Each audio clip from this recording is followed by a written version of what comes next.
Hi everyone, welcome back to Faith and Flour. This is Robin, and in today's video I've got some cooking and cleaning motivation for you, kind of focusing in on those 5-minute tasks that I know I tend to procrastinate on.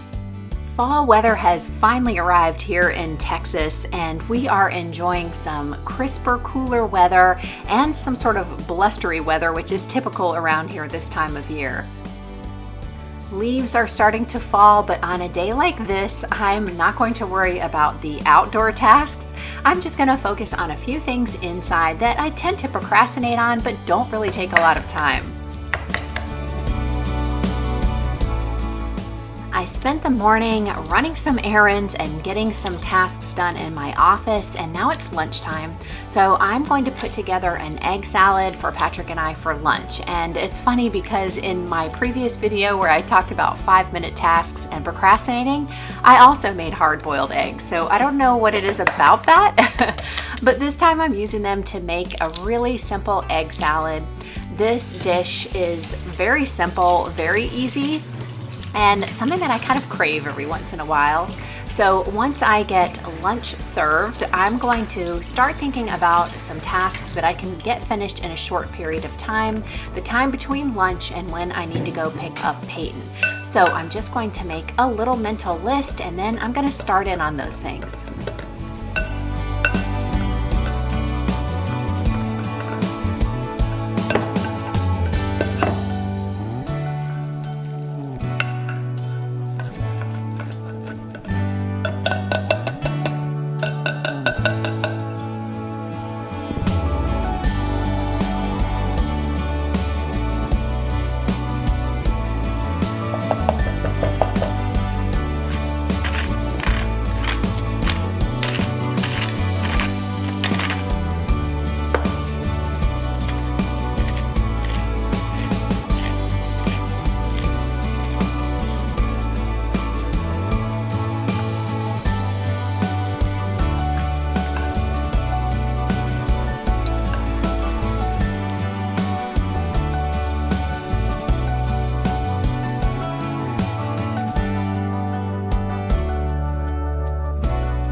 As I said, this is very simple. I don't have a recipe. I don't measure anything. I basically just use a potato masher to break up the eggs. I add some pickle relish, a little mayonnaise, salt and pepper. That's it.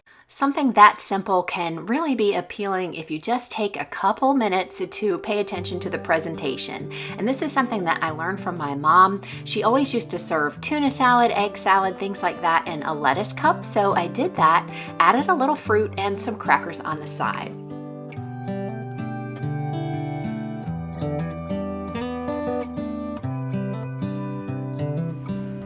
I just have a short period of time between lunch and when I need to leave to get Peyton, so I'm going to try to check off as many things from my 5-minute task list as I can before I have to go.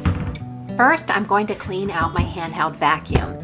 And one of the things that I love about this vacuum is just how easy that is.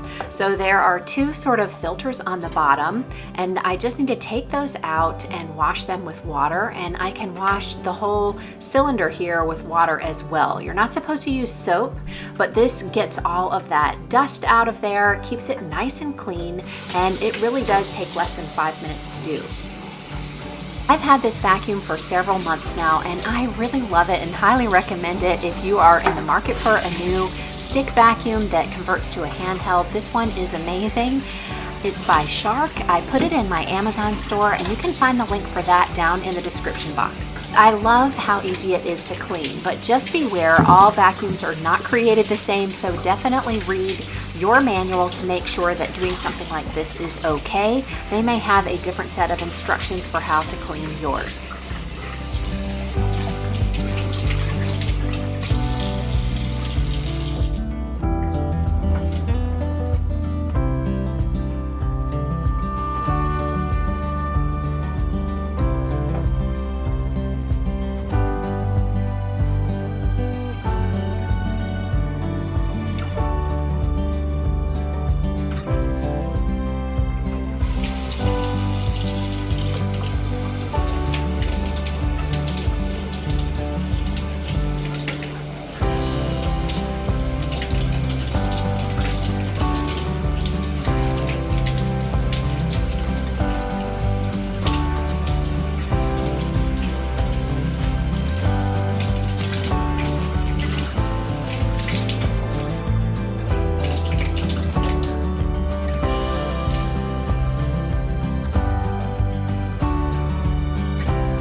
everything has been well rinsed, I can lay them out in a well-ventilated area and just let them dry thoroughly for about 24 hours before reassembling.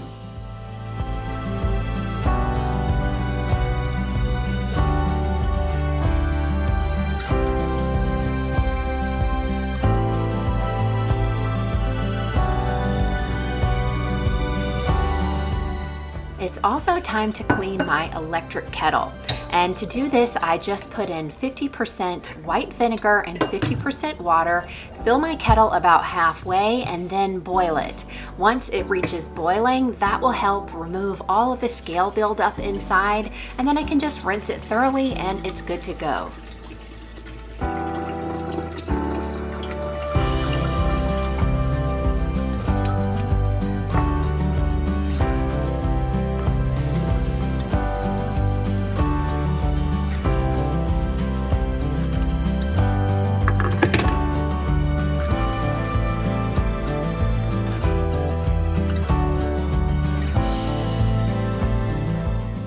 At the same time, I'm going to quickly clean our little Nespresso maker. It's not time for me to descale it. I've done that recently, but I do need to empty out the little capsules, rinse it, and clean it really well before I put it away in the pantry. We use our Nespresso maker just on the weekends, so during the week I like to clean it and put it away to keep the counters clear.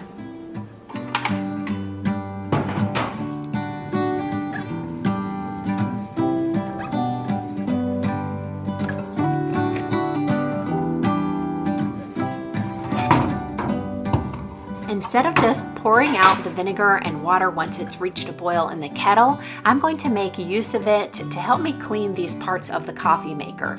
So the hot water and the vinegar are going to help loosen up any buildup that's going on in there.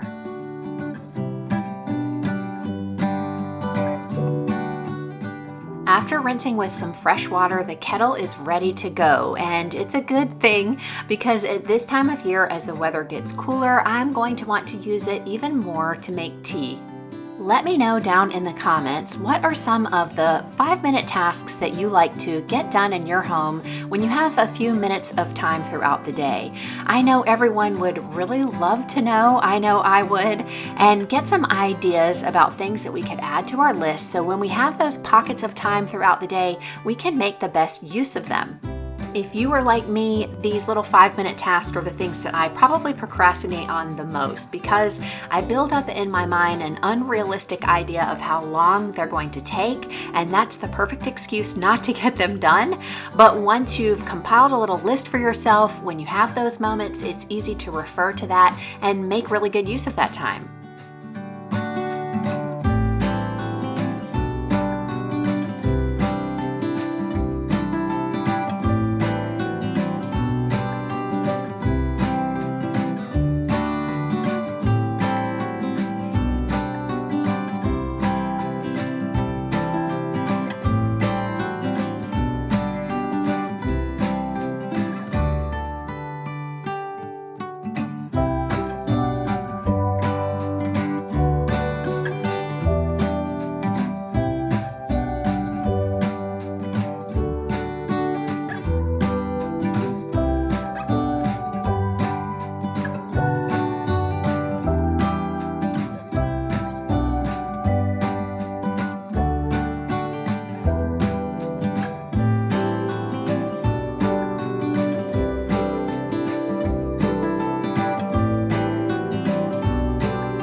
use our toaster oven almost on a daily basis, and so there's always crumbs and little drips that need to be cleaned out. I really love this model because it is so easy to clean, so there's really no reason to procrastinate on this task, and again, it only takes about 5 minutes. So I start by removing the drip tray, and I do this over the garbage can to just let any crumbs fall in there, and I just wipe it down with a microfiber cloth, and it's so easy to keep clean this way.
So in that period of time, I was able to get those tasks done, go get Peyton, and now it's time for me to get dinner on the table.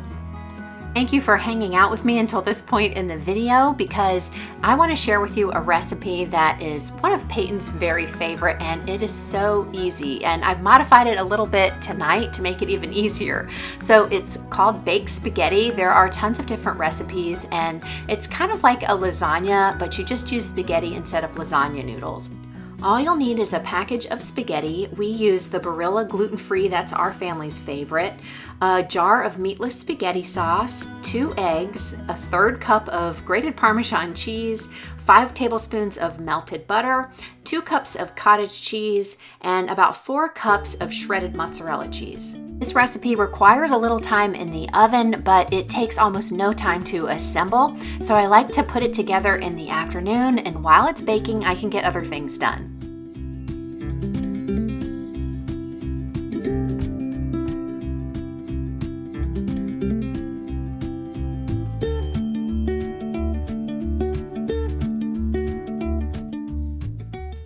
Start by boiling the spaghetti. It just takes about 10 minutes with this gluten-free pasta. So once I've got that on, I can assemble the rest of the ingredients, and then it all comes together really fast. So start by breaking the eggs into a large bowl. To that, you're going to add the Parmesan cheese and the melted butter. You don't need to worry about writing anything down because I will link the recipe down in the description box for you.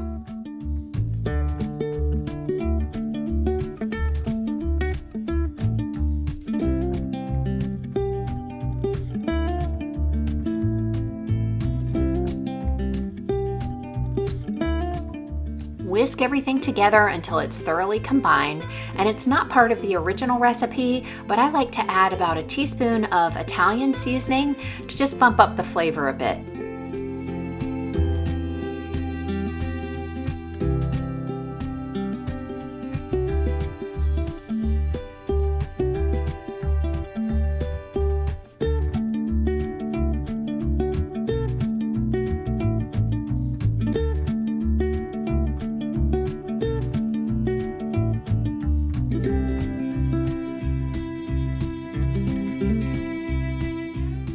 When the pasta is ready, drain it and then add it to this mixture, and then toss it to make sure that the spaghetti is well coated.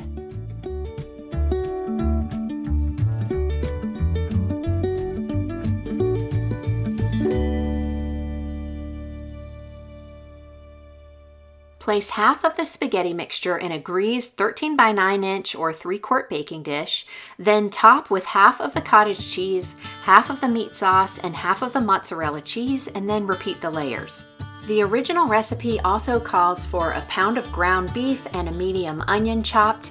You can cook those things and add it to the spaghetti sauce. I've made it that way. It's also delicious, but it's just as good like this and a lot quicker and easier.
Cover and bake at 350 degrees Fahrenheit for 40 minutes, then uncover and bake until the cheese is melted for another 20 to 25 minutes longer.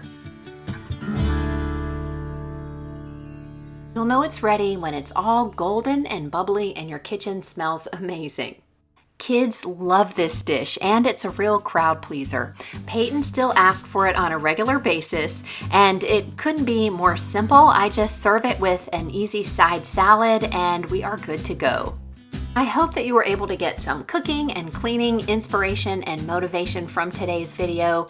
If you did and you enjoyed it, be sure to give me a thumbs up. And if you haven't already done so, be sure to subscribe and join our Faith and Flour community. It's absolutely free and easy. All you have to do is click on my picture. Thank you for watching, and I look forward to talking with you in the comments and seeing you in the next video. Until then, have a wonderful week.